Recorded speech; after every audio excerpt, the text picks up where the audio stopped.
to change the name in Outlook Mail. First of all, open any browser of your choice, and on the web address bar you need to type in outlook.live.com. Then this will take you to the official web page of Outlook Mail, where you have to sign in to your account.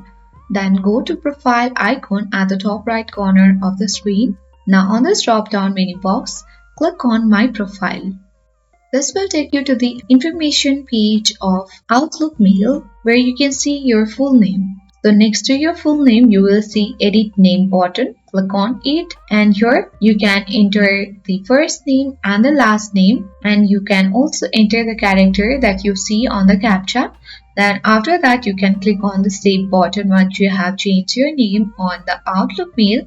So this way you can easily change the name on Outlook Mail.